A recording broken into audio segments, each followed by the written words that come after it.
Thanks for choosing this free Anfield Index podcast. If you'd prefer to listen to this or any of our other shows without adverts, then now's the time to check out Anfield Index Pro. With AI Pro, you can supercharge your entire listening experience. You'll not only get all of our podcasts without the ads, but you'll have them far faster with our Quick Publish feature available exclusively for subscribers. AI Pro also puts you in the heart of our sound studio, with an option to listen to many of our shows live and interact with the podcasters in real time as the shows are recording. Upgrading couldn't be easier. AI Pro is available on all popular podcast platforms, and we have our own apps for Apple and Android. Just head on over to AnfieldIndexPro.com and get started today. Hello and welcome to Daily Red, your lunchtime catch-up on all things Liverpool FC.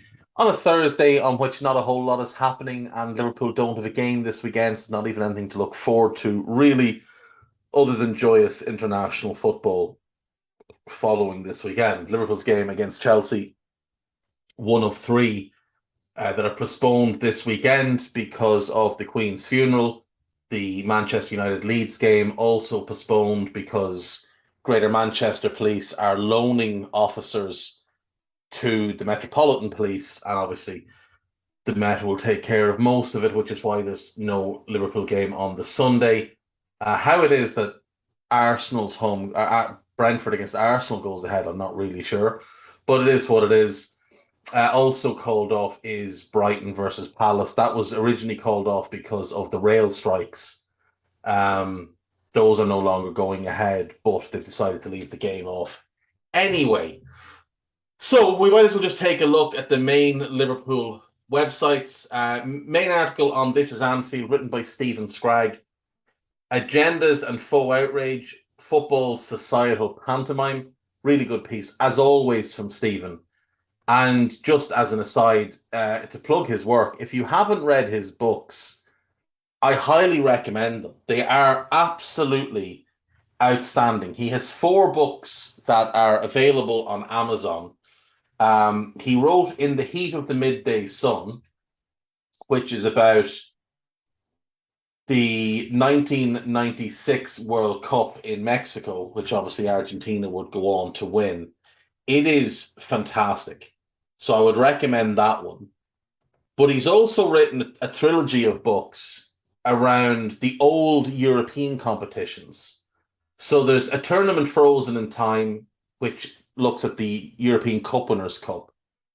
There is Where the Cool Kids Hung Out, about the UEFA Cup. And there's The Undisputed Champions of Europe, which is obviously about the European Cup and in its old format. And all of them are excellent books, all really worth your while reading, especially if you're in 2 ways. If you remember those tournaments and you grew up with those tournaments and you want a bit of a trip down memory lane, a bit of nostalgia, they're great. If you don't remember them, if you're too young or you were born after, especially when the Cup Winners' Cup was abolished, they're just a really good insight into what the tournament was and some of the teams that won it. The same with the UEFA Cup, some of the teams that played in it and won it. And if you've ever heard your folks or your dad or your uncles talk about, when your team would draw some mad random team from Eastern Europe, this is a really good insight into that as well. So I would highly recommend all of his work, and that you'll get most of them. This Is Anfield, but obviously his books are great as well, and they are all available on Amazon. There's also a few last bits on Liverpool's win over Ajax that are worth reading. Sadio Mane's Bayern form already in doubt as manager admits Liverpool toll. Sadio started the season really well, but he has definitely fallen off a bit in the last couple of weeks for Bayern. And obviously we had seen Sadio decline at Liverpool from the sort of all-world winger he was up until we won the title into 18 months of fairly poor play, followed by a 4-month spell as our number 9 last season, in which he did recapture his form and play very, very well. Nagelsmann doesn't really seem to know how to use him all that well. And Bayern don't really have a striker on their books this season. Matthias Tell, the young 17-year-old, is probably the only natural number 9. And even he's more of a second striker than a 9. They could play Muller there, but he prefers to play as a 10. We've seen Sane play central. We've seen Gnabry play central, and it doesn't work for any of them. They're wingers. Sadio worked as a 9 for us because of how our system worked. It hasn't really worked all that well at Bayern. So far, but it might, and it certainly won't work if they play him as a left winger. Liverpool lead race to sign Jude Bellingham next summer is the headline in the Telegraph for Mike McGrath, and Jack Lusby has written a piece about that and about that headline, and in the report it says Liverpool are expected to lead the chase for Jude Bellingham, which is a contradiction, obviously, to the headline, but Mike McGrath wouldn't be responsible for the headline. That would be an editor. There is going to be a hell of a race to sign Jude Bellingham. Both Manchester clubs will be in. Chelsea will be in, and Todd Boehly will seemingly just throw money around as if it's going out of fashion. You'd imagine Real Madrid will be interested. I don't know that anyone else would have the finances, bar Newcastle. Now, whether or not Jude would be interested in going there, I don't know. But it is going to be a lot of big hitters throwing money into the ring, which in my view likely means we will get priced out of signing Jude. Now, I'm not necessarily devastated by that, because while he is a very good player and certainly an incredible prospect, he's not the player people make him out to be. And if you watched the game last night, I mean, he scored, but it's not like he was even the best midfielder in his own team on the night. There are some quite glaring flaws to his game, especially defensively. And if the price goes to somewhere in the 150 million range, or 120 million range rather, I kind of feel like we could buy 2 outstanding midfielders for that money. Like I've said before, I think we should go and buy Caicedo from Brighton in January. Now, there's a report today in the Standard, which is trash, that he spoke of his desire to follow Graham Potter to Chelsea. It's not what he actually said, but you'll know, to read the story, you have to register, and then they spawn you and send your details to their partners and sell your information to people that will send you absolute crap in your emails. But Caicedo, I think, in January, and then Enzo Fernandez of Benfica in the summer, I think would be a better use of our money than Jude. Fernandez is a better player now than Jude, and I'm not necessarily sure there'll ever be a time when the opposite is true. As good as Jude will become, Fernandez is really special, and he's really well-rounded. Like, he's good at everything. So yeah, Jack has put this piece together on This Is Anfield. You can have a read of that there. Liverpool striker suffers heartbreaking re-injury on return from 6-month layoff. Just 13 minutes into his comeback for Tranmere, Liverpool striker Paul Glasel suffered a reoccurrence of the hamstring injury that kept him out for 6 months. This poor lad cannot catch a break. He has had the worst luck with injuries, I think, of any player I can remember. He was really making a name for himself in the underage teams, tore his ACL, came back, it was one niggle after another. Then he does the hamstring, and it's a really bad hamstring injury. He was out for 6 months, and he's worked his way all the way back, and it's happened again. And you just have to hope it's not another long spell on the sideline, because no player deserves that, especially not a young player who's trying to establish himself and trying to get his career off the ground. He's such a talented player. He missed all of 1920 through injuries. more injuries in September 2020 and November 2020. Went on loan to Tranmere and to be fair, was playing well. Had 6 goals in 21 games, was looking like he might not necessarily make the grade at Liverpool, but certainly have himself a good career, a good senior career, even if it was going to be in the lower leagues. And then he had the hamstring injury, and now he's had another one. 21, and if this injury is like the last one, then he'll have missed 2 full years of football already. Really tough for the kid to take. But he's very strong mentally, and hopefully he will get through. He'll certainly have the support at the club and the treatment at the club that he needs.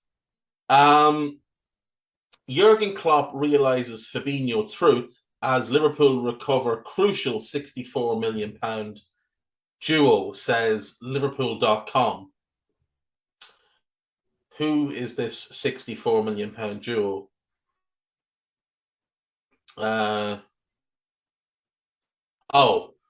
Thiago and Fabinho is the £64 million duo. Yeah, I mean, together those two are incredible. We look at our record with them. Absolutely staggering how good they are together. The problem has always been that third spot. We don't have anyone bar Keita who's good enough to command that spot and can play that spot on both ends of the pitch, add something in attack while also helping defensively. But we've needed Keita to be the backup to Thiago because of Thiago's injury issues, and obviously there's whatever's going on with Naby now has put him out of the team. Jude Bellingham can unlock playmaker, and Pep Guardiola knows that his Liverpool lead transfer race. Liverpool pressing monster will be unleashed as next Jurgen Klopp plan as undroppable 66 million duo emerge. Who are the 66 million duo? Oh, it's Thiago and Diogo Jota. Why they need to put price tags and everything, I don't know. Liverpool should welcome home 13.5 million Champions League hero with Luis Diaz transfer trend. This is Marcus Edwards, who obviously is at Sporting and playing very well. 13.5 million will not get that deal done. Let's be really clear on that.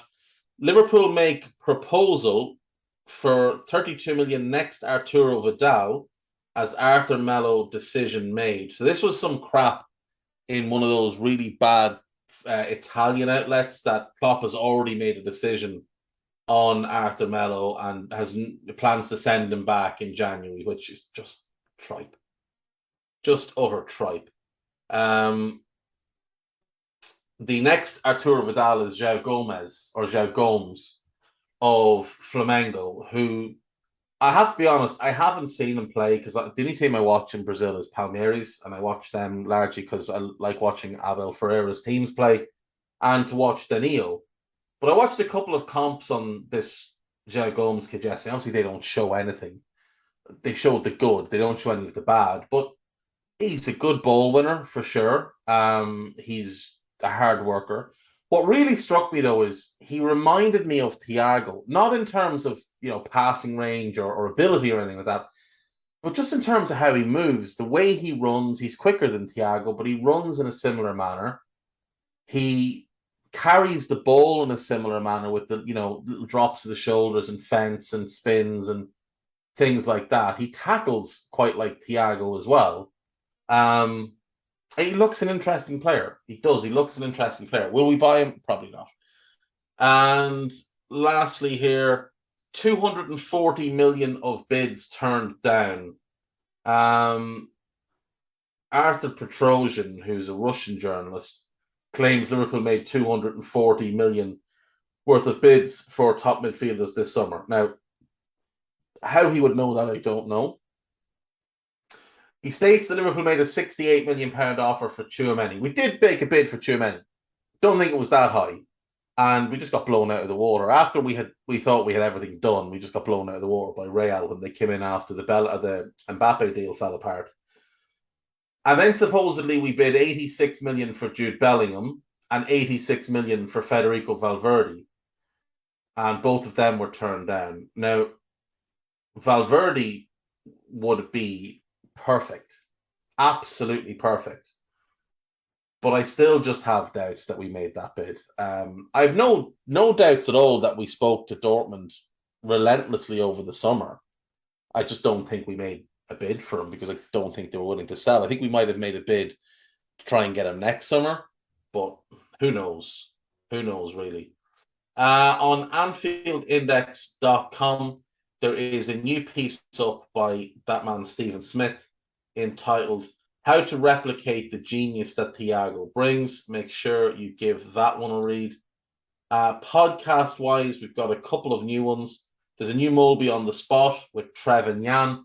If you want to watch that in video form, you can. It is on YouTube, Anfield Index on YouTube. I'm sure you'll find the link on the Anfield Index Twitter account. There is a new Scouted that we have recorded today, which Guy will put out in due course. We looked at Todd Bowley's suggestion of an All-Star game. We picked teams from the North and the South, and then we kind of looked at the potential for a form 11. If you were picking the All-Star team based on form, what would it be? So we did that, and for North and South.